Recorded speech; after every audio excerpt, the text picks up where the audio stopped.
Film Jepang salah satu film dengan banyak pesan moral dan terkadang membingungkan penonton apa maksud dari yang ingin disampaikan dari si pembuat film. Sama halnya dengan film yang satu ini.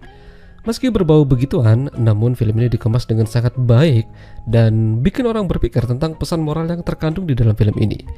Ya, jadi film ini tuh berjudul S Drive. Film ini tuh menceritakan kisah seorang pria yang datang dan pergi ke kehidupan hubungan seseorang, bahkan sampai masuk ke dalam rumah tangga juga. Namun di balik semua itu, justru dia melakukan sesuatu yang tak terduga. Jadi di awal film ada pasangan suami istri bernama Enatsu dan Megumi. Enatsu adalah seorang pekerja seni atau desain grafis. Pekerjaannya bisa dilakukan di mana saja, namun dia lebih sering berada di rumah untuk melakukannya. Sementara Megumi itu sendiri bekerja menjadi seorang perawat di sebuah rumah sakit. Setiap pagi dia akan berangkat kerja dan seperti tidak ada masalah di antara mereka. Beberapa saat kemudian, ketika Megumi sudah meninggalkan rumah, Enatsu menelpon seseorang untuk datang ke rumahnya. Pria itu bernama Kurita. Kurita datang membawa sebuah cemilan yang disebut kastanya. Kurita sangat sopan dan baik, udah mau datang dan memberikan oleh-oleh pada Enatsu.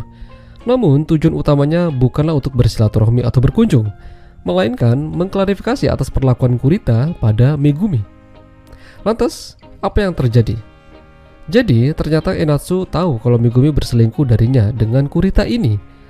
Enatsu ingin meminta penjelasan pada Kurita kenapa dia melakukan itu. Bukankah Megumi sudah punya pasangan dan itu bisa melanggar hukum dan norma-norma di dalam kehidupan? Dengan sopan dan tenang, Kurita mengaku kalau benar dia telah berselingkuh dan bermain dengan Megumi. Bahkan mereka udah melakukan itu sejak 3 tahun yang lalu. Itu adalah waktu yang cukup lama. Namun, apa alasan utama dan mengapa itu bisa terjadi? Dulu, 3 tahun yang lalu, Kurita terkena stroke dan dirawat di rumah sakit. Dia terbaring di ranjang dan susah untuk melakukan apapun termasuk buang air. Untuk bisa buang air saja, sebuah selang dimasukkan ke dalam rudalnya dan itu sungguh menyiksa dan menyakitkan.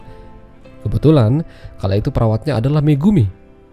Di sanalah mereka saling bertemu. Meski selang itu menyakitkan, namun sentuhan dan cara perawatan yang dilakukan oleh Megumi sangat halus dan membantu Kurita untuk bertahan.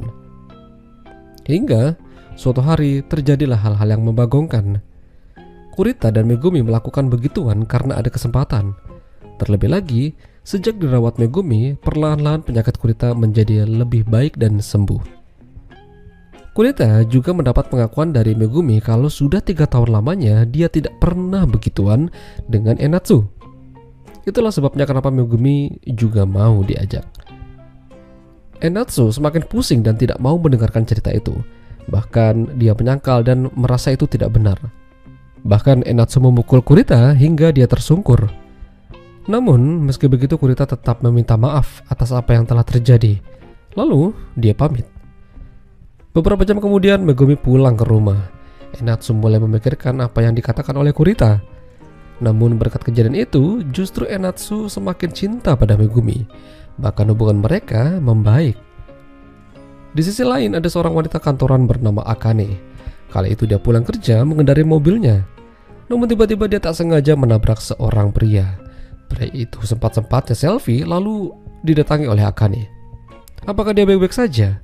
Dan ternyata pria itu adalah Kurita. Dia terlihat kesakitan dan tidak mau diantar ke rumah sakit. Namun dia meminta Akane untuk mengantarkannya pulang saja. Akane mempersilahkan Kurita masuk ke dalam mobilnya. Lalu kala itu Akane terlihat canggung dan agak panik.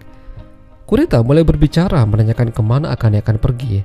Akane rencananya mau beli makanan olahan sebuah tahu, semacam makanan Cina. Kurita yang melihat brosur tersebut mengatakan kalau dia pernah memakan makanan itu langsung di Cinanya.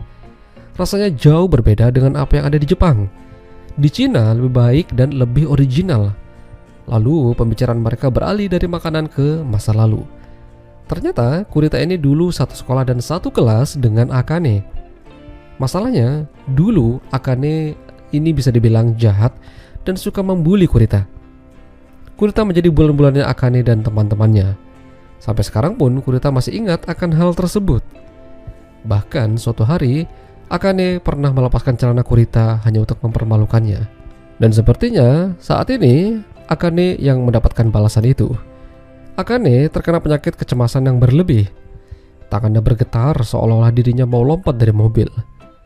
Kali ini Kurita yang gantian membuli Akane. Dia mendekati Akane seraya ingin menganu dirinya dengan perkataan-perkataan yang cukup membagongkan.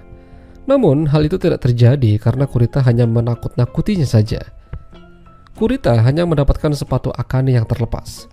Namun sekali lagi Kurita meminta maaf atas kelakuannya. Sementara Akane bahkan tidak mau berbicara dengannya dan mengusirnya dari mobil. Kurita kembali berulah meminta Akane untuk mengakhiri hidupnya. Jika tidak, kejadian ini akan dia laporkan ke polisi. Apalagi dia punya foto-foto mobil dan plat nomornya. Mau tidak mau Akane berbalik dan melakukannya. Namun semua itu hanyalah mimpi. Akane tertidur di pinggir jalan dengan mobil yang terparkir sembarangan. Di luar, ada suaminya yang mencoba untuk masuk. Dia khawatir karena beberapa kali ditelepon Akane tidak bisa dihubungi. Akane dan suaminya pulang. Namun, ada sepatu dan cemilan kastanya dari Kurita ada di sana. Apakah Kurita memang benar-benar ada di sana tadi? Akane pulang dan membuatkan masakan Cina yang dari awal ingin dia beli. Gara-gara perkataan Kurita membuat Akane lebih percaya diri membuat masakan itu dibanding membelinya. Hasilnya jauh lebih baik dan mantap. Dan ini adalah perjalanan terakhir Kurita. Kala itu ada seorang wanita bernama Momoko, seorang wanita muda yang sedang lapar dan sedang mencari makanan. Kebetulan ada warung ramen. Dia memesan ramen itu seperti yang lain.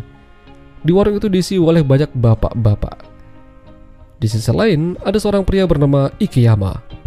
Dia sedang teleponan sama seseorang dan ternyata seseorang itu adalah Kurita. Kurita tahu kalau Ikeyama ini adalah kekasih dari Momoko. Namun, dia juga tahu kalau Ikeyama selalu cuek pada Momoko. Padahal Momoko itu sendiri adalah wanita yang baik dan perhatian. Namun Ikeyama tidak peka akan hal tersebut.